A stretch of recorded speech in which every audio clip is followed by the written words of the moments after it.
কয়েকদিন আগেই গাইঘাটা বিধানসভা এলাকায় ব্যানার ঘিরে তৈরি হওয়া রাজনৈতিক জল্পনার প্রেক্ষিতে এবার আইনের দ্বারস্থ হলেন গত বিধানসভা নির্বাচনে গাইঘাটা আসনে তৃণমূল কংগ্রেসের প্রার্থী নরোত্তম বিশ্বাস।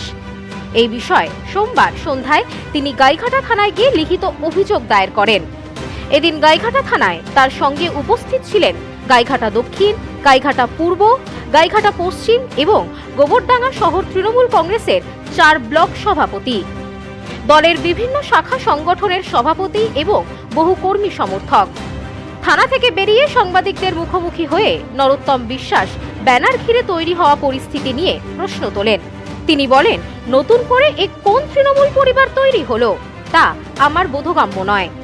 4 জন ব্লক সভাপতি কেউই এই বিষয় কিছুই জানেন না। রাজনৈতিকভাবে মোকাবিলা করতে না পেরে পরিকল্পিতভাবে আমার মান সম্মান ক্ষুণ্ণ করার চেষ্টা করা হচ্ছে। তিনি আরও দাবি করেন, বিষয়টি নিয়ে পুলিশ প্রশাসনের নিরপেক্ষ তদন্ত প্রয়োজন এবং কারা এই ঘটনার সঙ্গে জড়িত তা দ্রুত সামনে আনা উচিত।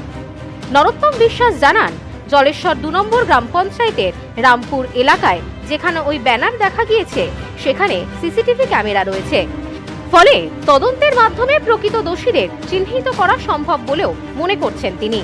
গত 2 দিন আগে গাইঘাটার এই যশোর রোডে এবং ইসাপুর অনের মাটি কুমড়ো এলাকায় কিছু পোস্টার পড়িয়েছিল আমার নাম করে, কিছু ব্যানার লাগানো হয়েছিল। রাতের অন্ধকারে কাউ লাগিয়ে চলে গিয়েছিল, তাই অনেক চিন্তা ভাবনার পরে দেখলাম।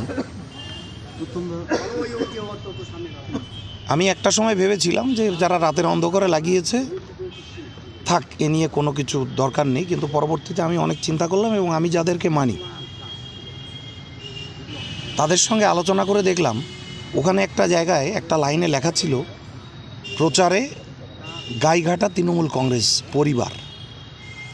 তা আমার অনেক কিছু চিন্তা করে আমার যে ব্লক সভাপতি, বর্তমান গাইঘাটার 4টে ব্লক সভাপতি, টাউন সভাপতি মনোজকান্তি বিশ্বাস, পূর্ব ব্লকের সভাপতি জয়ন্ত কুমার মিদা এবং পশ্চিম ব্লকের সভাপতি উত্তম বিশ্বাস মহাশয় এবং আমাদের দক্ষিণের যিনি গদাই ঘোষ মহাশয়, উনি এখনও তাপস ঘোষ মহাশয়, উনি আসছেন, রাস্তায় আছেন, এবং অন্যান্য আমাদের যুব, আইএনটিটিউসি, মহিলা, মাইনরিটি থেকে শুরু করে সকলে এখানে আমাদের স্থানীয় সমস্ত নেতৃত্ব সবার সঙ্গে আলোচনা করলাম যে আমরা তৃণমূল কংগ্রেস পরিবার, আমার মনে হয় বিগত এই 5 বছর ধরে আমরা যে লড়াই, যে সংগ্রাম, মমতা বন্দ্যোপাধ্যায়ের যে উন্নয়ন, বা আমি নিজে যেভাবে সমস্ত স্তরের মানুষের সঙ্গে চলাফেরা করেছি, আমি দিনের আলোয় কখনো কাউকে দেখতে পাইনি যে আমার বিপক্ষে কেউ কথা বলে। এখন রাতের অন্ধকারে হঠাৎ করে কোন পরিবার, যার জন্যে অনেক চিন্তা করে থানায় এলাম এবং আইসি সাহেবের কাছে আমরা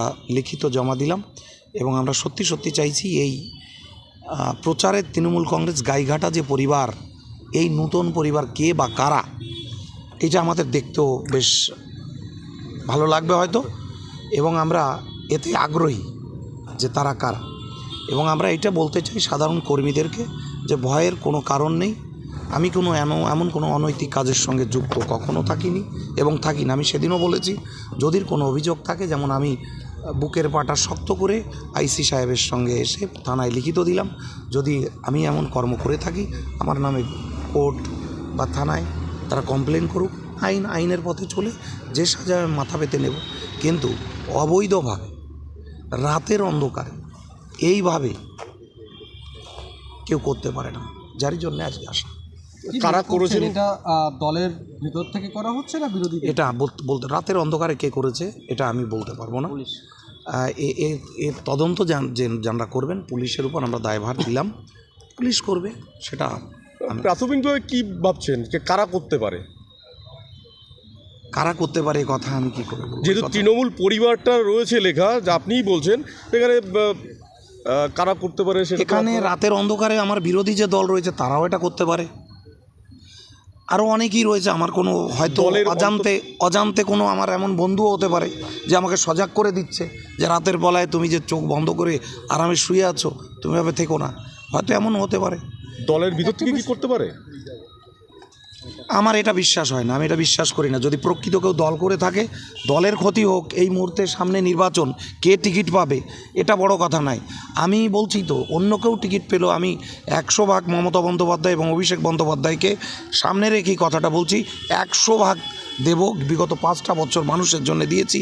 আমার একটাই কথা, প্রত্যেকটা জায়গায় আমি বক্তব্যের মাঝে বলেছি, যতদিন না পর্যন্ত এখান থেকে তৃণমূল কংগ্রেসের কেউ জিতে না আসছে, ততদিন পর্যন্ত আমি চুপচাপ থাকি। আপনার নামেই কেন পোস্টার পড়লো, এটাকে কি মনে করছেন? হয়তো সেই ব্যক্তি আমার প্রতি কোনো দুর্বলতা দেখেছে, আমার মধ্যে কোনো এমন কিছু দেখেছে যার হয়তো তার ঈর্ষা হচ্ছে, সেই কারণে দিতে পারে, আমার কোনো বিষয় না। ভাবমূর্তিকে মেলাইন করার চেষ্টা আপনার? না, আমি এটা বলতে পারবো না। মানুষের বিচার করবে, দল বিচার করবে। ঘটনাকে কেন্দ্র করে ইতিমধ্যেই গাইঘাটা বিধানসভা এলাকায় রাজনৈতিক মহলে চাঞ্চল্য ছড়িয়েছে। পুলিশ সূত্রে জানা গিয়েছে, লিখিত অভিযোগ গ্রহণ করা হয়েছে এবং বিষয়টি খতিয়ে দেখা হচ্ছে। Bureau report, news no man's land, Gaighata. আজ আপনাদের জন্য নিয়ে এসেছি 9 কাঠার একটি চমৎকার বাস্তু জমি। এই জমির সবচেয়ে বড় বিশেষত্ব হলো এর যোগাযোগ ব্যবস্থা। জমির ঠিক সামনেই রয়েছে 4টি পাকা রাস্তা। রাস্তা এতটাই চওড়া যে প্রয়োজনে লরি পর্যন্ত অনায়াসে জমিতে ঢুকে যেতে পারবে। এখান থেকে 2 নম্বর রেলগেট যেতে মোটর বাইকে সময় লাগে মাত্র 5 মিনিট। পাশেই রয়েছে টালিখোলা, যা মাত্র 5 থেকে 7 মিনিটের পথ।